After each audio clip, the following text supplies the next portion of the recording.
Բարև ձեզ հարգելի Facebook-յան ընկերներ եւ ոչ միայն ընկերներ։ Այսօր մի քանի հարցերի եմ ուզում անդրադառնալ, պարզապես սա ընդունեք որպես հերթական շփվելու, այսպես ասած, ուղիղ եթեր, որովհետեւ այդպես մեծ ասելիք չունեմ, սա կարող եք ընդունել որպես հերթական շփում, նամանավանդ որ այդ շփման կարիքը կա իմ վերջի ստատուսների եւ ընդհանրապես պարոն վարչապետի վերջի ստատուսների քաղաքական դաշտում տեղի ունեցող իրարանցումների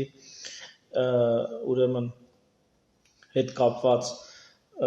հարցեր են առաջանում, պատասխաններ են հնչում մի խոսքով։ Տեսեք, ես վերջերս սկսեմ իմ վերջի ստատուսներից, երբ որ վարչապետը ցույց տվեց, որ թթվածնային կայաններ են Չինաստանից եկել Հայաստան եւ այդ թթվածնային կայաններով հագենալու են մի շարք կենտրոններ, բացի դա, ասեց այնտեղ ոչ թե կայանների տեսքով, այլ առանձին պարտատիվ թթվածնային կոնցենտրացիոն սարքեր են ուրեմն նաև ներմուծվել եւ դրանք էլ 630 հիվանդ պետք է սպասարկեին մոտավորապես այսպիսի ու այդ 630 սարքը լինելով այլևս մեր հիմա արկա հիվանդների թթվածնային պահանջը բավարարվելու էր։ Միանգամից ասեմ, որ համաճարակի 4-րդ ամսում այս հարցի լուծումը իհարկե լավ չի, որ թթվածնի հետ կապված թթվածինը ամենաէժան ուրեմն ստացվող օդից ֆիլտրում են, խտացնում են օդի մեջ արկա ձրի թթվածինը, ամենաէժան հասանելի ուրեմն, այսպես ասած, միջամտություններ թթվածնով ապահովումը հիվանդին, որը պիտի վաղուց արված լինել եւ համաճարակի 4-րդ ամսում նման հարցի լուծումը մեղմ ասած անթույլատրելի է, թեև մեր առողջապահության կազմակերպիչները առողջապահության նախարարությունը բազմաթիվ չեպեներ եւ բացթողումներ է տվել թե ըստ ինձ, թե ըստ շատերի, հա, որովհետեւ մի մասը գտնում են, որ առողջապահության նախարարությունը պիտի ժամանակին շատ ավելի խիստ կարանտին մտցներ, ես գտնում եմ, որ առողջապահության նախարարությունը ժամանակին հյուրատներ եւ հյուրանոցներ ուրեմն զբաղացնելու եւ հյուրանոցներին մոբիլիզացնելու փոխարեն պիտի առողջապահական հիմնարկները մոբիլիզացներ։ Մի խոսքով այս թթվածնի հետ կապված հարցերի մասին արդեն ահագին ժամանակ է, որ խոսակցություններ կային, ներքին խոհանոցից այսպես ասած այդպիսի ինֆորմացիա կար, բայց վարչապետի պաշտոնական ներկայացնելուց հետո ես ուղղակի այսպես մի անգամից կարճ կոնկրետ ասեմ, ժողովուրդ Հայաստանի Հանրապետությունում առողջապահության նախարարություն գոյություն չունի։ Լավ կզգաք, վատ կզգաք, այս ինֆորմացիան ձեզ դուր է գալի, դուր չի գալի, այդ կանտորան, որոնց դե աշխատում է, դա նախարարություն չի։ Այդպիսի բան գոյություն չունի։ Ցավում եմ իմ ընկերների համար, ովքեր հիմա որպես ես իմ ասած խոսքը պիտի անձնական վիրավորանք ընդունեն, իմ հետ թարսվեն կամ չգիտեմ, մտածեն, որ ես շատ այդպես ասած չափազանցնում եմ, բայց տվեք ջան, եթե դուք գտնում եք, որ այդ ինչ որ հիմա կա այդ կանտորան առողջապահության նախարարությունը, ապա ես ցավում եմ նաև, որ դուք որպես բժիշկ եւ որպես մասնագետ գոյություն չունեք։ Ցանկացած մեկը, ով գիտի ինչ է բժշկությունը, առողջապահությունը, գիտի ինչ է ինտենսիվ թերապիան, գիտի ինչ է թթվածնով մատակարարումը, 150 ապարատ են շնչառական ստացել, 150 ապարատ, որոնք բնականաբար միանալու էին շնչառական, ուրեմն թթվածնային, ուրեմն ասենց ասած իստոչնիկին, աղբյուրին։ 150 ապարատ, եթե դու պիտի թթվածնով ապահովես, ուրեմն հեչի պես մի 500 աղբյուր էլ ան պացիենտի համար, դու պիտի առանձին վերցրած ունենաս բան, ասա, առանց արհեստական շնչառության ապարատի թթվածնի իստոչնիկ։ Բայց փաստորեն դու բերել ես, այսինքն ես ձեզ մոտավորապես բացատրեմ ինչա, պատկերացրեք բաղնիք են սարքել, պատրաստվում են բաղնիքում ծառայություն մատուցել, բերում են դուշերը, խողովակները, այդ ծորակները, ամեն ինչ բերում միացնում են, վերջում պարզվում է, որ տաք ջուր չունեն։ Վերջում պարզվում է, որ այս քանդուքարապ ուրեմն համակարգը այն աստիճանի խայտարակ վիճակում, որ տաք ջուր չունեն, ասենք թթվածինը չի բավականացնում էքստրեմալ պայմաններում աշխատանքին։ Թթվածինը բավականացնում է միջին ծանրաբեռնվածության աշխատանքին։ Ես էլ մեծ խոսում եմ, ասում եմ մեր համակարգը պրոբլեմ չկա, ամեն ինչ հագեցած, ամեն ինչ ունի, ասենք $1 միլիոն բան ունի, համակարգչային շերտագրության ապարատ ունի, բայց թթվածնային կայան չունի։ 2020 թվականն է, մեծ թողես խոսում է կանխարգելիչ բժշկության մասին, սիգարետի դեմ պայքար էր ծավալում ժամանակի։ Դրա համար այս հարցի հետ կապված ես մեր առողջապահության նախարարությանը եւ կառավարիչներին ասում տղեկ ջան, ստե որ ես կարամ հիմնավորեմ, որ ինչի չունի, ու ոչ ոք թող չփորձի հիմնավորել, դա անհնար է հիմնավորել։ Ոնց կարան քո հիվանդանոցները, քո հանրապետությունը հասկանում ես, դու ունենաս թթվածներ, բայց որ խորանամ էլի լիքը լուծումներ դուրս կբերեմ։ Էլի լիքը լուծումներ, որովհետեւ թթվածնային կայանները դա միայն հիվանդանոցներում եղած թթվածնային կայանները չեն։ Այսինքն մոբիլիզացման հարցեր, լուրջ հարցեր կարելի լուծել, որ չեն լուծել։ Այսպիսով, կարճ ասած, առողջապահության նախարարություն որպես այդպիսին իդեմս գլխավոր կազմակերպչի գոյություն չունի։ Պարոն Փաշինյան, պարոն վարչապետ, ես չգիտեմ մյուս նախարարություններում ինչ վիճակ է, բայց առողջապահության նախարարությունը լուծարման եւ վերաձևավորման կարիք ունի։ Ես չեմ ասում հրաժարական։ Ուզում եք հրաժարական թոտա գա մեկ ուրիշը, այդ մեկ ուրիշից հետո մեկ ուրիշը։ Նախարարություն գոյություն չունի, այս ձևի աշխատանք, այս ձևի կոնսուլտանտներ, սա անհնար բան է։ Անհնար բան է, ամենաէժան միջամտությունը թթվածնող ապահովությունը, ամենաէժան միջամտությունը մեր հանրապետությունում պրոբլեմ է։ Այն դեպքում, երբ որ մենք տեսել ենք պատերազմ, տեսել ենք երկրաշարժ, այսինքն աղետներ ենք տեսել ու պատրաստվում ենք հիմա էլ այնպիսի հնարավոր ծանրաբեռնվածություն կարա լինի, բացի համաճարակից, որ ռեալ այդ ամեն ինչը մեզ պետքա լինելու ծանրաբեռնված ռեժիմով։ Ու ես այս դեպքում, ասենք, ինֆեկցիոն հիվանդանոցը, որքան հասկացա, բալոնների հույսին էր, թթվածնային բալոնների հույսին էր։ Այսինքն Սերժ Սարգսյանի բառերով ասեմ, 80-ականների զենքերով ենք մենք կռվում, ոչ միայն կորոնավիրուսի, այլ ընդհանրապես առողջապահական ցանկացած մարտահրավերի դեմ, առօրեական առողջապահական խնդիրների դեմ մենք 80-ականների, 70-ականների, 60-ականների զենքով ենք կռվում։ Թեև թթվածնի խտացուցիչը այս մի 100 տարուց ավել է գոյություն ունի աշխարհում։ Ու վաղուց Հայաստանը պետք է կարողանար այդ ամեն ինչը սարքել, դա բարդ բան չի, մի հատ բարդ բան չի, կարճ կապ է։ Մի հատ տրուբա է, որի միջով օդը անցնում է, ազոտը մնում է, թթվածինը, շարունակում է խտանալ։ Դա բարդ բան չի։ Ու այս բարդ բանը, այս պարզ խնդիրը, եթե չի կարողանում քո տեխնոլոգիական լուծումներ տա քո պետությունը, քո առողջապահության նախարարությունը չի կարող սա կազմակերպի, ու էդ էլ որ աշխարհում գիտեք ինչ կա, աշխարհը հանգիստ թողեք, միջև համաճարակ այս հարցերը պետք է լուծված լիներ։ Հայաստանյան առողջապահության նախարարությունը եւ առողջապահության համակարգը ինչ խնդիրներ որ ունեցել է համաճարակի ժամանակ, դրանք միջև համաճարակը եղած խնդիրներն են։ Առանց համաճարակի եղած բարդակն է։ Ու այդ բարդակի հետևանքներն եք։ Ես այնպես չի որ չեմ գնահատում այն քրտնաջան աշխատանքը, որ տանում են հիմա իմ գոլեգաները, մեր կազմակերպիչները եւ այլն։ Մի քիչ ցավում եմ, որ քրտնաջան աշխատանքը նոր եք դուք ռաստ գալի այդ քրտնաջան աշխատանքին, ինձ թվում է ուսանողական տարիներին այդ աշխատանքը պիտի այնքան սովորական լիներ ցանկացած բուժաշխատողի համար, որ այսօրվա ստրեսային լարված վիճակը դա կլիներ դե հիմա հերթական լարված շրջանն ենք անցնում։ Բայց եւ այնպես առաջնագիծը թողենք, առաջնագծում ինչ տեղի ունենում շատ, այսպես ասած, մեծ ճիքերով տեղի ունենում։ Թթվածնային հագեցումը եւ ընդհանրապես էլի լիքը կազմակերպչական հարցը, դրանք կապ չունեն ոչ բուժաշխատողների հետ,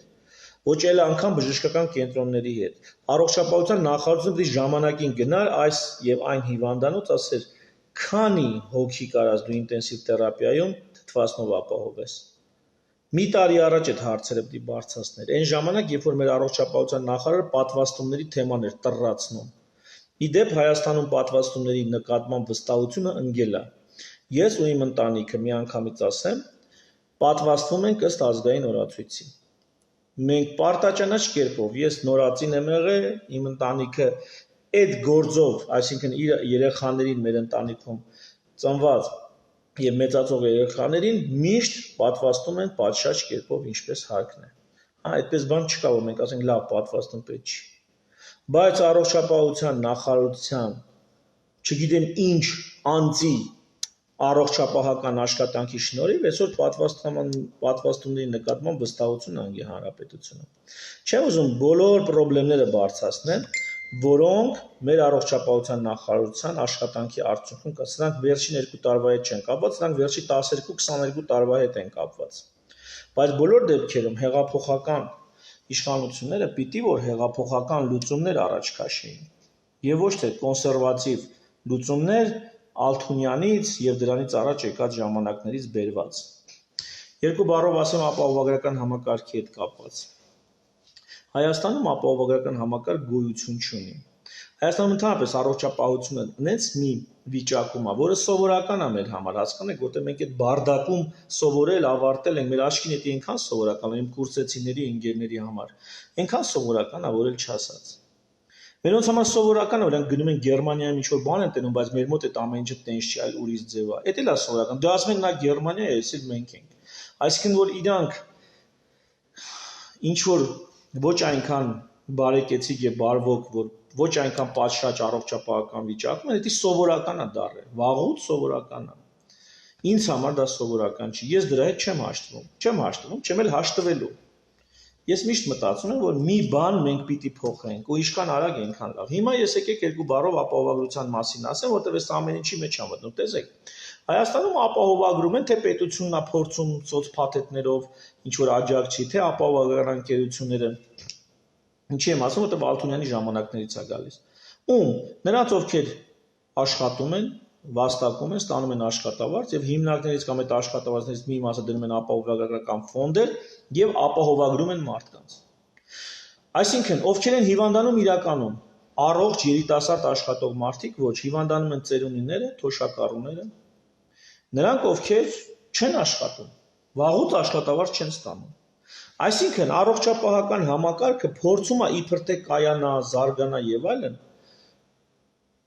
ու ումը աջակցում։ Աջակցում նրանց, ովքեր ամենակիչ ունեն այդ աջակցության կարիք, բրախելով նրանց, ովքեր ամենաշատ ունեն աջակցության կարիք։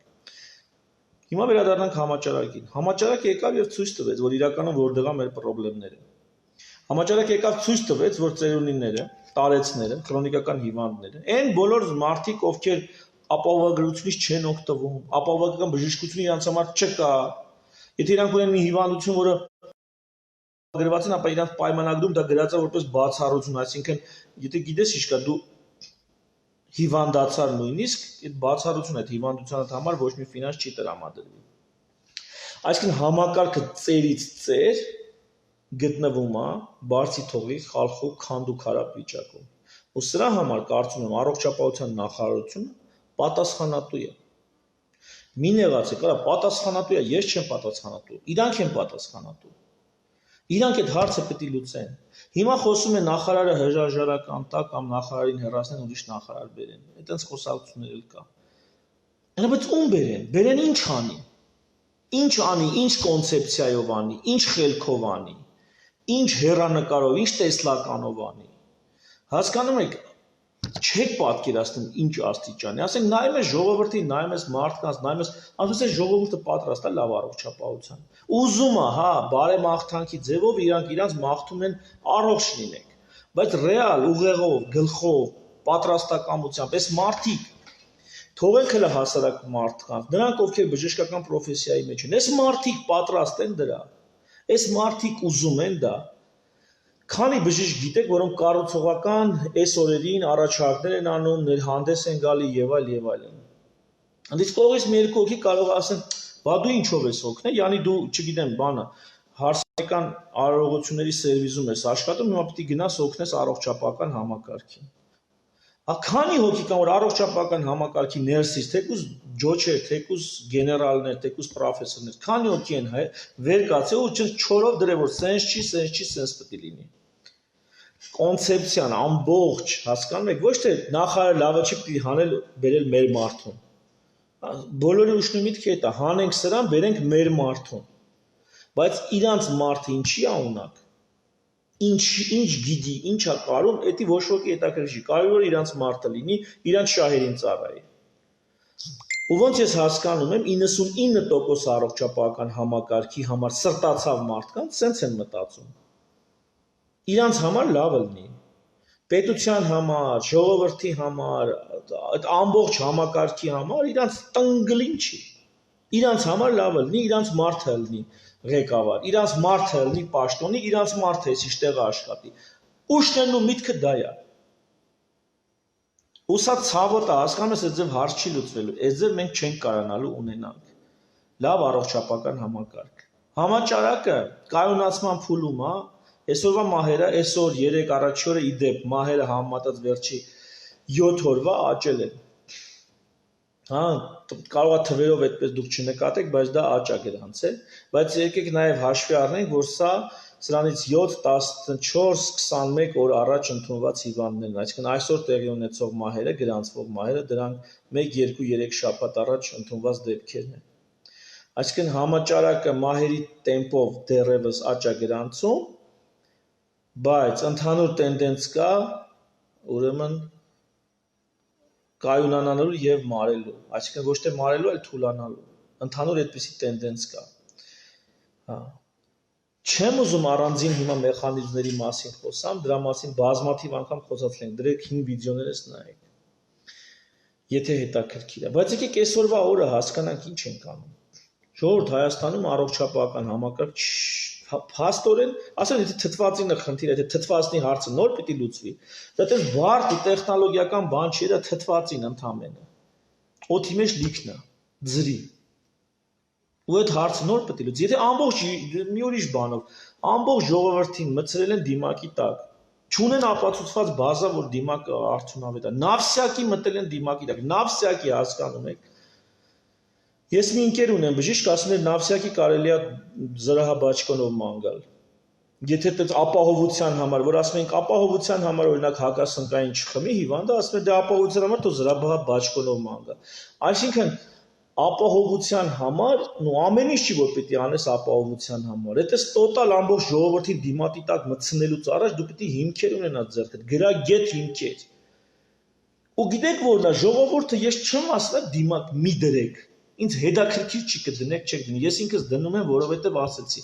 Դրա համար չդնելու համար կարամ պատժեմ, պատությունը հարկադրում է։ Բայց այդ հարկադրման համար ինքը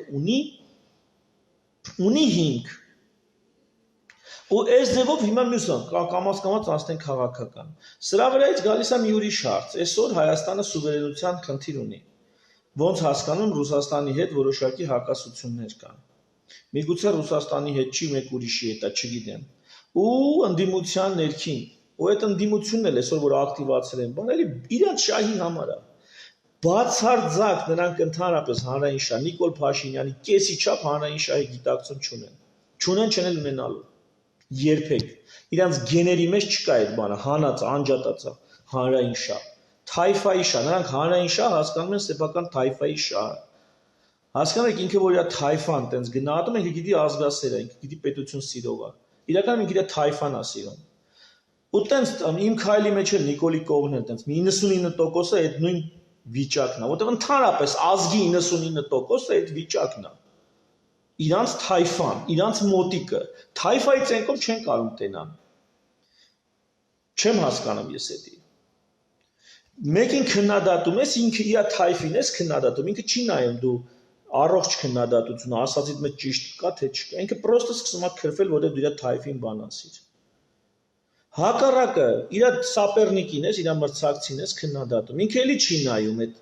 կարևորը որ իր մրցակցին ես քննադատում, ինքը արդեն քեզի օրհնում է, ասում է մալածից։ Բայց գաղափար անգամ չի կազմում դու այդ ինչ ասեցիր։ Ես ուզում եմ այդ թայֆա բազարչիությունից մենք դուրս գանք։ Ես չգիտեմ, գոնե մի քանի հոգի, հա, մի քանի հոգի որոշակի պոստերում, որոշակի տեղերում։ Ու սկսենք ռեալ նորմալ աշխատել։ Ու հա, մի բան էլ, ժողովուրդ, որ դուք չկաք այդքան, դա ամոթ չի, գնացեք սովորեք, միգուցե երբեք չդառնաք այդքան։ Բայց պետությունը մի քիչ ավելի բարդ բան է, նախարարությունը մի քիչ ավելի բարդ բան է։ Վերևից այս հարցերը կազմակերպելը բարդ բան է։ Ես զարմանում եմ, օրինակ այդ նախարարներին, որ հեղափոխությունից հետո առաջարկեցին, արի դու ես նախարար, դու ես գնա։ Իրանք իրանց հարց տվեցին, իրանք կարան էդի տանեն, թե չէ։ Հեչել են մարդիկ, որոնք հրաժարվել են դրանից։ Իսկ լուրջ հետաքրքիր է։ Լուրջ մարդիկ եղել են, որտեղ բարձրագույն պաշտոններից հրաժարվել են։ Կամ քանի հոգի են եղել, որ հրաժարվել են։ Քանի իսան կա մեջները, ես այդ եմ ուզում հասկանամ, էլի։ Թե տենց տվել են ջան, всё, ես այդ ոլորտից եմ, ուրեմն ես առողջապահության ոլորտից եմ, ինձ նախարար են առաջարկում կամ փոխնախարար են առաջարկում, ջան, ես գնացի։ Ես սովորել եմ այդ ուղղությամբ, ջան, ես գնացի։ Բարոյականություն ունեցեք, հրաժարվեք, խնդրում եմ, ամենաուժեղ որոշումները, որ այսօր դուք կարաք տաք, դա հրաժարվելն է։ Իսկ ինչ անել առողջապահական համակարգը, միացած էլի որ բանը էքստրավագանտ բան պետք է ասեմ, հանձնեք պաշտպանության նախարարությանը։ Տվեք պաշտպանության նախարարությունը հրամայեք կազմակերպել։ Եթե ոչ մի բան չեք կարող անեք, դա արեք։ Կամ տվեք մարդկանց, ովքեր գոնե հանրապետության 3-4 հսկա հիվանդանոցներից մեկը ղեկավարում են։ Անուն չտամ, որ այնպես չլինի, ուզում եմ մեկին լավամարդ անեմ կամ մեկին գովում եմ, մյուսին փնովում։ Հանրապետությունում կան, չէ, հսկա հիվանդանոցներ։ Այդ հսկա հիվանդանոցներում կառավարում են, չէ, process-ներ են գնում։ Այդ կառավարիչներից մեկն ու մեկին կամ մի քանիսին հանձնեք համակարգը, թող այդ մարդիկ, ովքեր ամեն օր շփվել են հիվանդի հետ, հիվանդի կյանքի հետ, տվեք թող կառավարեն։ Որովհետև սենց չի լինի։ Եթե նույնիսկ ասենք մեր այսօրվա առողջապահության նախարար Արսեն ջան, եթե դու նույնիսկ այս ծավալների աշխատանք չէիր տարել, դու կարայիր մարդկանց հետ, ովքեր մեծ ծավալի աշխատանք են տարել, համատեղ ջանքերով հարցը լուծել։ Բայց դու այս աստիճանի մենակ ուտող, մենակ քաքող, ես չեմ պատկերացնում, այս աստիճանի, այ ախպեր, տենց չի լինում։ Ու նեղանալ չլինի, հայդա, գնացիք դուք, այսօրվա նախարարություն դուք գնացիք արդեն, դուք գնացել եք արդեն, վերից վար ինչքան պատասխանատու կա, դուք գնացել եք արդեն, ու տեղ եկել են ոչ թե դուք քեզ հանեն ուրիշին դրեն, այդ նախարարությունը դի որից ոտից վատ վերաձև, չի լուծարվի, մեկ ուրիշ մարմին ձևավոր, ես չգիտեմ, որովհետև հույսներս դնել այս գլխով, այս կազմակերպչական ունակություններով, այս առաջնահերթություններով մասսայի վրա, էսի չգիտեմ։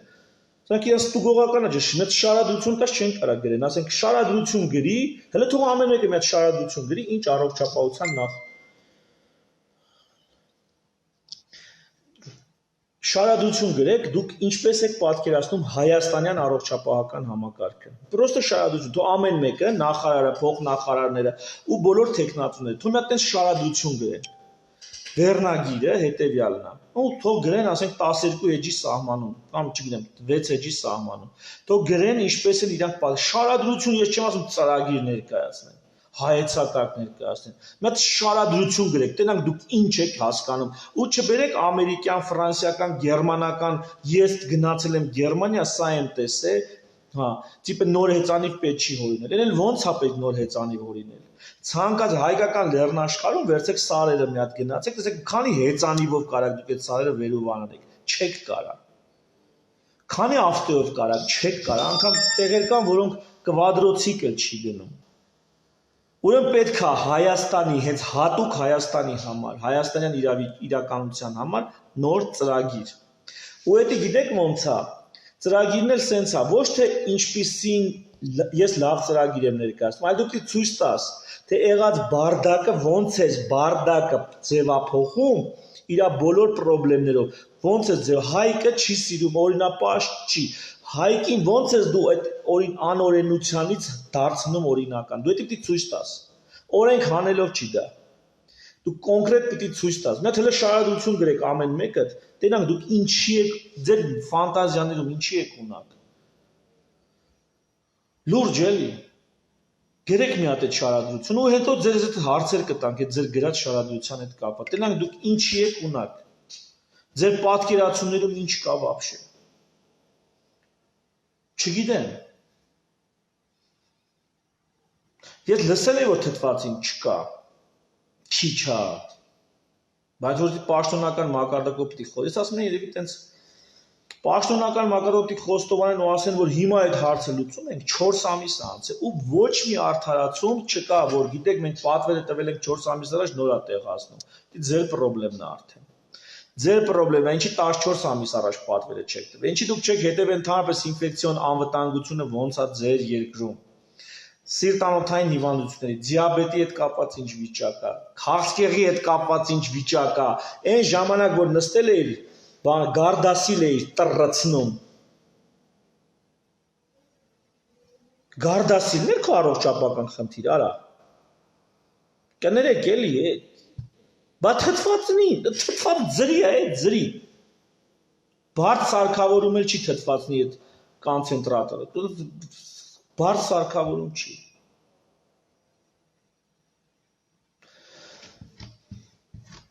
Հիմա Հայաստանում կա այս ամեն ինչի ֆոնին, այս ամեն ինչը շահարկվելու է նաև այս բարդակը, որ իսկականից կա, շահարկվելու է Հայաստանում իշխանափոխություն Նիկոլենց վնաս տալու, Նիկոլին, հնացած ընդեք հեչ, Նիկոլին վնաս տալու, սասանելու իր դիրքերը, ես հավատում եմ Նիկոլ Փաշինյանին, ես գիտեմ, որ մեր չիրականացած իր ձերի հետագայում կյանքի կոչման ամենավստահելի երաշխավորը դա Նիկոլ Փաշինյանն է։ Ես դրան հավատում եմ։ Դրա համար այսքանով հանդերձ իր քայլերը, մեթոդները, իր ավանտյուրայի ոգին, իր ծյոմնի, մեկ-մեկ իրան ընդհանրապես անհասկացողի տեղ դնելու, այս բոլոր քայլերը ինձ էլ դուր չեն գալի։ Բայց ես հասկանում եմ, որ այս մարդու հետ է Աստծո։ Բայց այս մարդուն էլ պարոն Փաշինյան, ես ձեն սենց չի լինի։ Մենք հիմա առանձին օղակներ վերցնում ենք, որ ասում ենք դուք պատասխանատու այս օղակը, իրանք լավ չեն աշխատում։ Բայց եթե սենց է շարունակվելու, ուրեմն դուք լավ չեք աշխատում։ Ուրեմն ձեր բոլոր անձնային եւ բարոյական հատկանիշներից բացի փաստորեն ստիպված եք լինելու մի անբարոյականի ապավինել, ով ավելի էֆեկտիվ կաշխատի։ Ստիպված։ Որովհետև կոպիտ ասեմ, եթե երկու վիրաբույժ կա, մեկը բարոյական, մեկը անբարոյական, ու այդ վիրահատությունը լավ անելու ու վերջը հիվանդին ապաքինելու է անբարոյականը, ես կդիմեմ անբարոյական վիրաբույժին։ Վերջին հաշվով ես ապավինելու եմ անբարոյական վիրաբույժին։ Ավելի լավ է, քան թե այն ապիկար վիրաբույժը, որը շատ բարոյական է, բայց ձեռքից քաք ուտել չի գալիս։ Սա շատ կարևոր է։ Այնպես որ հարգելի պարոն վարչապետ ջան, այս համակարգերը ես անձամբ ցանկացած մեկի առաջ կնստեմ ու ցույց կտամ ու կասեմ, այդ իրանց այդ զգացմունքային, էմոցիոնալ սրտաճմլիկ բացատրությունները դրանք ընդամենը կարան ոչ պրոֆեսիոնալի մոտ ազդեցություն թողեն։ Բայց կանչեք հրավիրեք ձեզ մոտ ռազմական բժիշկների ու ռազմական բժիշկների հետ, ովքեր շատ ավելի էմոցիաներից հեռու են սառը գլխով դատողություններ անելու գործում, մի հատ հրավիրեք ու ասեք, մի հատ պատասխանի բացատրի, ինչա կատարվել, ինչա կատարվում։ Մի քիչ էլ միգուցե ձեզ ձեռատալի, որ երկիրը հիմա ներկայանա որպես շատ տուժած, որովհետև միգուցե պատերազմի վտանգ կա, որովհետև դուք կազմակերպեցիք Արցախի այդ անվտանգության խորհրդի հետ համատեղ նիստ եւ այլ Ռուսաստան մեկնելը հրաժարվեցիք այդ պարադին մասնակցելը, տոնախմբությանը մասնակցելը։ Գազի գների հետ կապված տարաձայնություն եղավ, հայրուս գազարդը սպառնաց 1000 հոգի գործից հեռացնել, թե սպառնաց թե կհեռացնի, չգիտեմ։ Ես հասկանում եմ, որ միգուցե քաղաքական դաշտում այս պահին պետք է մենք հանդես գանք որպես ամենաշատը տուժած եւ աշխարհի ուշադրության կենտրոնում լինենք, որպեսզի մեր գլխին մի բան չսարքեն։ Ես դա հասկանում եմ։ Բայց եթե այս տեսակ անօգուտ, անպետք ինստիտուտներով, այս ինստիտուտի տնազ հանդիսացող այս կառույցներով դուք որոշել եք Հայաստանի Հանրապետությունը A կետից հասցնել B կետի, որ նա, ասենք, չգիտեմ, հաղթանակը, զարգացումը եւ այլն B կետը, ապա sense մենք հաստատ չենք հասնելու։ Հաստատ չենք հասնելու։ Մեզ պետք չի վերջում sense կանգնենք դատարկ ոչ մի բան ապիկարներով, ինքնահավաններով, մեծամիտներով լցված։ Մեզ այդպես բան պետք չի։ Կներեք, եթե ինչ-որ մեկին վիրավորեցի, կոպիտ ասեցի եւ այլն, եթե ես բանավոր եմ վիրավորել, դուք բարիս բուն իմաստով ձեր գործողություններով, ձեր ինքնավստահությամբ, երբ որ գալիս եք իշխանության, հաշվի առեք Սյունիքից մինչև Լոռի, հատ մեր այդ գյուղերը պատկերացրեք, այդ ընտանիքները, տները պատկերացրեք, դուք պատկերացրեք մասշտաբի մեջ եք մտնում։ Հետի մենակ այդպես քաղցր աթոռ չի, CV-իդ մեջ գրվելու է, վաղը դու չգիտեմ, Եվրոպաներում աշխատանք ման գալիս ավելի բնականաբար, չէ, բանը գնացել է Եվրոպա գործի ընդունվի, ասում է ով ես, ինչ անցյալ ունես, ասում է դե մի հատ կորած մոլորած Արմենիա կա, այդ ասում են Ռոմանիա, ասում է չէ, Արմենիա բան հա։ Հա, ասում է տես մի Արմենիա կա, իսկ դե բանը առողջապահության նախարար եմ եղել։ Հա, դե որ եղել ես, արի ուրեմն քեզի լավ գործ կտանք, ահագին դեմք ես դու։ Այդ CV-ի համար այդ տողը գրելու համար չարժի 2 տարի վարի տալ մի ամբողջ համակարգի պոտենցիալ մսխել, զարգացման հեռանկար ջուրը գցել, ինչա թե, չգիտեմ, CV-իդ մեջ մի հատ տող ավելանալու։ Այնպես որ ես շարունակում եմ չպահանջել որևիցե մեկի հրաժարականը,